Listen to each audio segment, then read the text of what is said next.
E aí eu me emociono, porque além de me reapaixonar pela arte, eu ainda recobrei a fé na humanidade. Amores, eu desejo boas-vindas de volta ao nosso ritual de Ano Novo, porque em 2022 a gente quer que a arte esteja presente em tudo na nossa vida, porque o olhar sensível da arte transforma o nosso corpo, a nossa alma, a relação com o mundo, com todas as coisas do nosso dia a dia. Essa mini jornada que eu tô propondo aqui pro início do nosso janeirão de 2022 é pra gente exercitar a intenção do olhar, a conexão com tudo ao nosso redor através desse olhar sensível da arte. No vídeo de ontem a gente mergulhou no olhar paciente e amoroso que o Leonardo da Vinci tem das plantas, para perceber que a mesma plantinha que você rega na sua cozinha de manhã é a plantinha que o Leonardo pintou e que está lá no museu sendo visitada por milhões de pessoas. A diferença é só nesse sentimento, nessa intenção em relação ao objeto, à vida, às coisas, o mundo.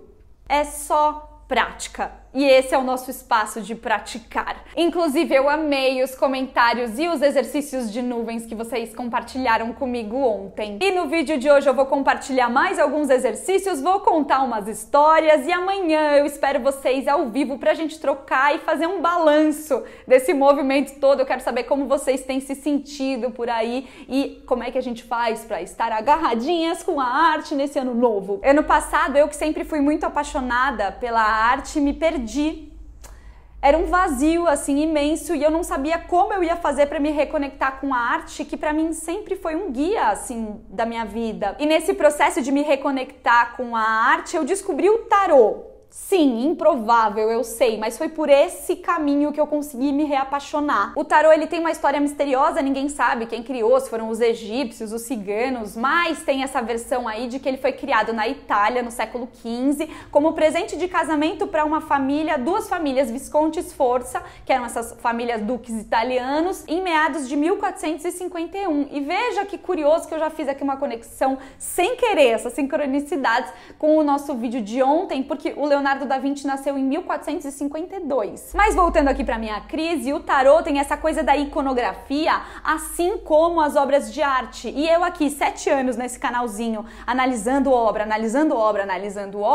eu entendi que eu já tinha esse olhar treinado para olhar para essas imagens com o cuidado dos detalhes, das formas, das cores e de encontrar camadas e significados. E aí eu fui me apaixonando pelo tarô por conta da minha relação profunda com a arte. E o mais importante que bateu aqui em mim é que o tarô pode funcionar como um espelho de como tá a sua alma no dia a dia, porque você descobre a si mesma nas imagens que aparecem justamente através desse olhar, desse exercício de um olhar sensível para as imagens e para você mesma. E isso é a arte.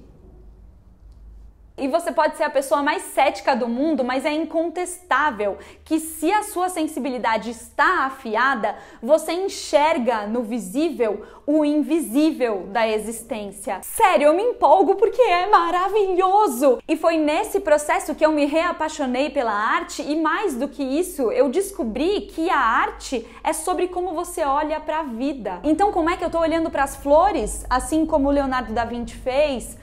Como é que eu sinto a espiritualidade? Como é que eu interpreto as imagens que me aparecem em sonhos todas as noites? Como é que eu olho para a lua e sinto a lua no meu corpo? Ou como é que eu estou escutando o meu corpo? E como eu, olhando para o meu dia a dia com essa sensibilidade da arte, também aprendo a olhar para o outro como esse ser grandioso e junto a gente constrói uma comunidade mais preparada para crescer junta. E aí eu me emociono porque além de me reapaixonar pela arte, eu ainda recobrei a fé na humanidade. Esse processo todo que eu tô contando é a jornada de arte que eu criei no ano passado e que foi um processo de catarse mesmo, transformado em vídeos, em apostilas, em encontros ao vivo, e foi mágico, foi maravilhoso, justamente nesse lugar de compartilhar. E quando a gente se encontra em roda, existe essa explosão, assim, uma faísca enorme que se acende em mim a partir da faísca que se acende no outro, assim, e tudo isso conduzido pelo olhar sensível da arte. Na primeira turma a gente criou esse espaço de troca generoso, de escuta, de crescimento junto. Foi maravilhoso demais, eu fiquei muito feliz e emocionada. E eu tô ansiosa para começar a segunda turma da nossa jornada, tenho certeza que vai ser tão grandiosa, poderosa e maravilhosa, e eu gosto de usar muitos adjetivos porque linguagem Apesar de eu ser sagitariana e com muita facilidade de proferir verdades absolutas, eu fico com receio, assim, de afirmações muito imperativas, tipo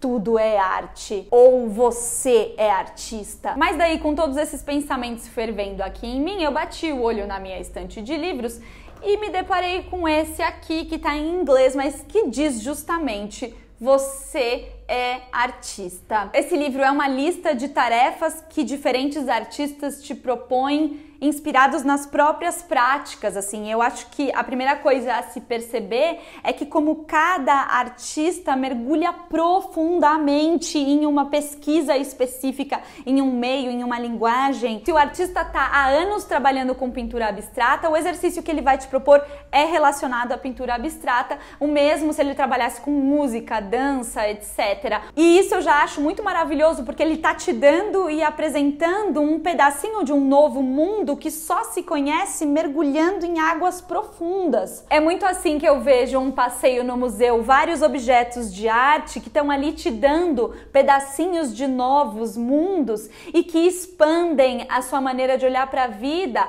às vezes com afeto, com dor, com medo, estranhamento, porque são muitos os sentimentos que uma obra de arte pode te causar, mas você tá saindo dali com novos pedaços de mundo nas mãos. É magnífico! Eu vou compartilhar com vocês 3 exercícios que o livro propõe e que estão justamente nesse lugar de inserir a arte no nosso dia a dia, e que é o que a gente quer para o nosso 2022. Olha para baixo, no chão que você tá pisando agora. Você já reparou na textura desse chão? É esse chão que tá te sustentando agora. A sugestão aqui é pegar uma folha de papel e rachurar com lápis para imprimir a textura do chão. E de repente esse exercício te desperta aí para uma presença maior no caminhar, e os próximos chãos que você pisar, você vai estar mais atenta e vai dar mais peso e mais importância para os seus pés, para onde você está pisando. Quase como se você estivesse caminhando sobre uma tela, uma pintura, uma obra de arte. Como eu amo esse pensamento do caminhar como prática estética. Andar na rua pode ser um belíssimo exercício de arte. A sugestão no livro é você sair na rua e se guiar pelo silêncio. Anda nas ruas e pro lado ou pro outro que tiver mais silencioso, ou se não for pelo silêncio, porque às vezes na cidade, sei lá, dá medo, se guia pelo cheiro ou por algum som. Desperta os seus sentidos. A arte tem muito isso de despertar os nossos sentidos. Percebe o que mais te toca nessa caminhada. É um exercício poderoso de presença, e é no presente que a vida acontece. O último exercício é sobre o corpo e como a gente se comunica na maneira de andar, de se vestir, de falar. Então vai sair de casa, se transforma em outra pessoa. Coloca uma roupa que você não usaria, testa outro tom de voz, caminha diferente. E pode ser isso por 1 minuto, porque eu acho que 1 minuto já é suficiente para deixar muito em evidência as formas que a gente tem estruturais, assim, e muito habituais mesmo do corpo. De repente vai em um lugar que ninguém te conhece, assim você vai ficar mais livre de fazer esse exercício, mas eu acho que a arte, ela é essa ferramenta muito poderosa mesmo de trazer consciência para como a gente se desloca no mundo e como o outro se desloca no mundo também, e como a gente, sabendo como a gente se desloca, a gente respeita como o outro se desloca. É isso, é exercitar e despertar esse olhar da arte para a vida. Tem uma frase do Umberto Eco que eu gosto muito e que eu acho que de alguma forma traduz o que eu quis nessa jornada de arte que eu proponho, que é a arte como guia de ver, pensar e sentir o mundo. Se você não assistiu o vídeo de ontem, eu vou deixar aqui. Tem o olhar paciente e amoroso do Leonardo da Vinci para as nuvens. Amanhã tem o nosso encontro ao vivo, então tragam perguntas, sentimentos, sentimentos, o que vocês tiverem vontade de compartilhar e que veio aí pra vocês durante esses 2 vídeos. Eu aqui do meu lado vou contar pra vocês com mais profundidade o que as flores, a espiritualidade, os sonhos, a lua e o corpo têm a ver com a arte. Muito bem, a gente segue aqui de mãos dadas sempre e pra começar esse 2022 com muita arte pulsando nas nossas vidas. Beijo, amores, eu espero vocês amanhã às 8 da noite aqui neste canalzinho Vivi Ouvi. Beijo!